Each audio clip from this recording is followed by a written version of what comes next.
Assalamualaikum warahmatullahi wabarakatuh.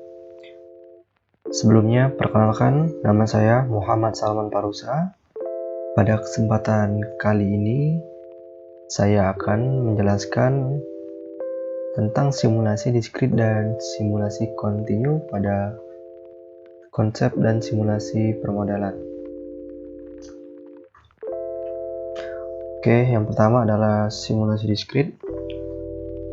Jadi simulasi diskrit adalah karakteristik sistem yang direpresentasikan sebagai deretan variabel keadaan atau state atau juga kejadian ya atau event dari sistem fisik yang berubah secara diskrit pada titik-titik waktu tertentu. Dalam sistem diskrit ini juga dimungkinkan terdapat beberapa karakteristik yang bersifat statis atau dinamis atau juga bisa deterministik ataupun stokastik, baik pada entitas maupun kejadian. Selanjutnya adalah komponen simulasi diskrit. Jadi komponen simulasi diskrit itu terdiri dari 7 komponen. Yang pertama itu adalah variabel keadaan sistem atau sistem state variable. Variabel ini memuat semua informasi yang diperlukan untuk mendeskripsikan sistem pada waktu tertentu. Yang kedua adalah entitas atau entity, suatu objek atau komponen dalam sistem yang membutuhkan representasi secara eksplisit di dalam model. Suatu entitas juga pada suatu sistem dapat bersifat dinamik atau statik. Selanjutnya adalah atribut atau attributes, yang mana karakteristik dari suatu entitas, yang mana beberapa atribut dari suatu entitas dapat berubah variabel dalam keadaan status. Lalu suatu atribut yang berlaku pada satu observasi mungkin tidak berlaku pada observasi yang lain. Lalu ada suatu kejadian atau event, itu peristiwa yang dapat mengubah keadaan sistem. Lanjut ada aktivitas atau activity. Aktivitas ini adalah kegiatan dari entitas dengan rentang waktu yang diketahui secara jelas kapan mulai dan selesainya. Aktivitas juga merupakan salah satu bentuk spesifikasi model. Lalu rentang waktu aktivitas dapat konstan, berubah-ubah secara random mengikuti distribusi statik input dari suatu file atau ditentukan dan dihitung berdasarkan keadaan kejadian atau event tadi. Lalu ada tunda atau penundaan, bisa juga disebut delay. Delay ini adalah kegiatan dari entitas dengan rentang waktu yang tidak diketahui secara jelas kapan mulai dan selesainya.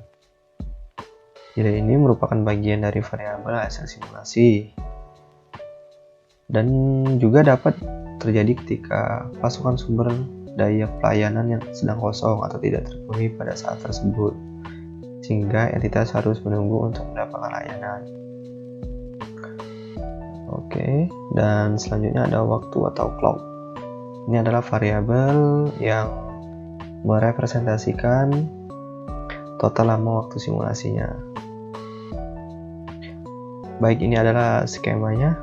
Di sini ada event, ada sebuah kejadian. Ini adalah entitas.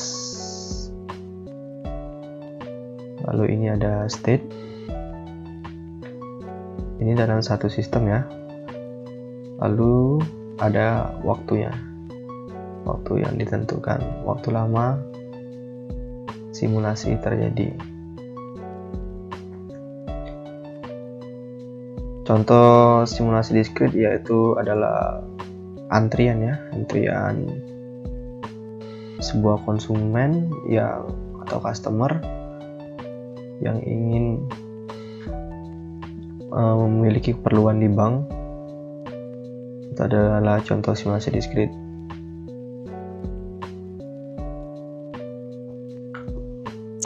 Selanjutnya adalah simulasi kontinu.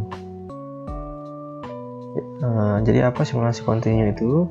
Simulasi kontinu adalah simulasi di mana aktivitas penting dari sistem selesai dengan lancar tanpa adanya penundaan, yaitu tidak ada antrian kejadian, tidak ada penyortiran simulasi waktu, dan lain-lain. Jadi simulasinya itu adalah berkelanjutan, tidak terpisah-pisah seperti di simulasi diskrit tadi. Jadi ketika sistem kontinu dimodelkan secara matematis, variabelnya yang mewakili atribut dikendalikan oleh fungsi kontinu. Lalu model kontinu memiliki variabel dependen yang mengikuti fungsi kontinu waktu. Dalam model simulasi kontinu, keadaan sistem direpresentasikan oleh variabel dependen yang berubah sepanjang waktu. Ada 4 syarat untuk membangun model kontinu. Yang pertama adalah mengidentifikasikan variabel keadaan yang digambarkan atau dilukiskan, membangun deskripsi persamaan tingkah laku variabel keadaan, lalu mengidentifikasi kondisi di mana status perubahan akan terjadi, dan keempat menjelaskan nilai variabel keadaan berdasarkan persamaan yang telah ditentukan untuk membuat kemungkinan perubahan yang terjadi. Lalu ada kompleksitas model kontinu. Yang pertama itu adalah perubahan terjadi dalam definisi persamaan. Perubahan ini dapat berupa koefisien atau bentuk persamaan yang terjadi pada waktu keadaan atau kejadian keadaan. Lalu yang kedua, perubahan diskrit dalam variabel keadaan dapat terjadi. Yang ketiga, persamaan himpunan simultan dapat terjadi sebab adanya interaksi di antara variabel keadaan. Lalu yang keempat, variabel random termasuk ke dalam definisi persamaan. Berikut ini adalah contoh simulasi kontinu, yaitu simulasi pada arus listrik yang mengalir pada kabel maksudnya itu. Selanjutnya adalah kecepatan pesawat saat terbang. Jadi variabelnya itu berubah ya, angkanya selalu berubah-ubah mengikuti waktu kalau yang kontinu.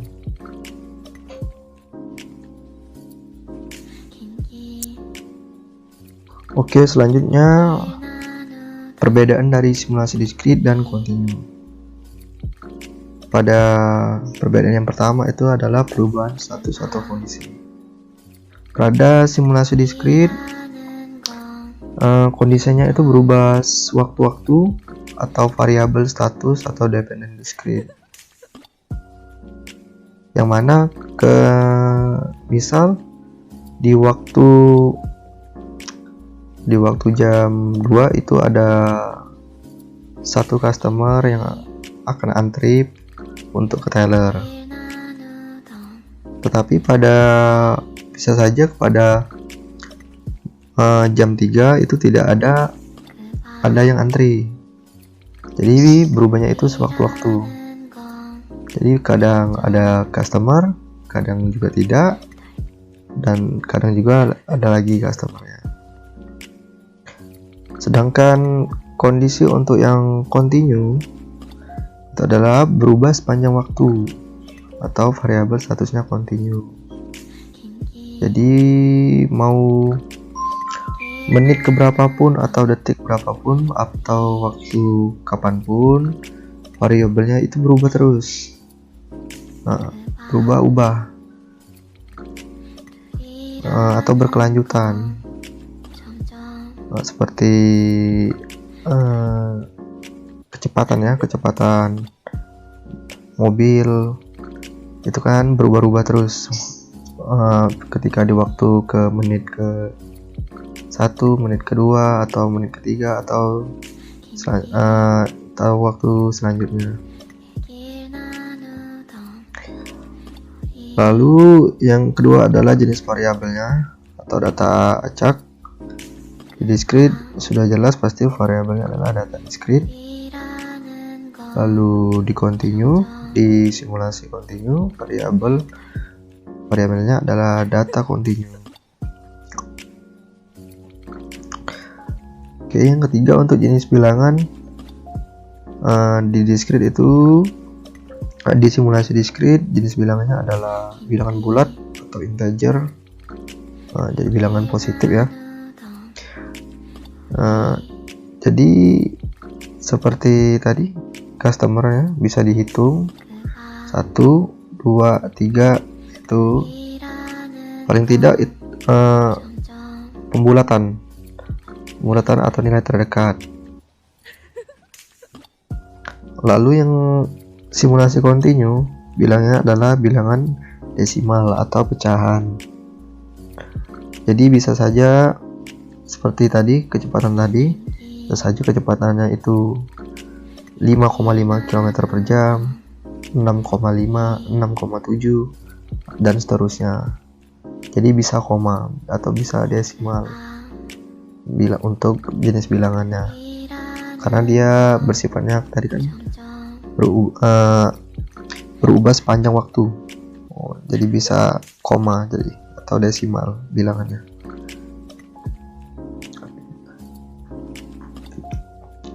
Untuk pemerolehan datanya, yang seperti saya sebelumnya jelaskan, perolehan datanya ini adalah perhitungan. Jadi bisa dihitung ada dua customer dalam menit ke 30. Lalu untuk pengukuran itu adalah pemerolehan data dari kontinu. Jadi bisa diukur. Tadi kecepatan tadi bisa diukur kayak seperti pakai speedometer. Kalau suhu bisa diukur kan pakai termometer. Itu termasuk dalam simulasi kontinu. Lalu sifat nilai dari bilangan discrete, simulasi discrete itu adalah spesifik atau terpisah.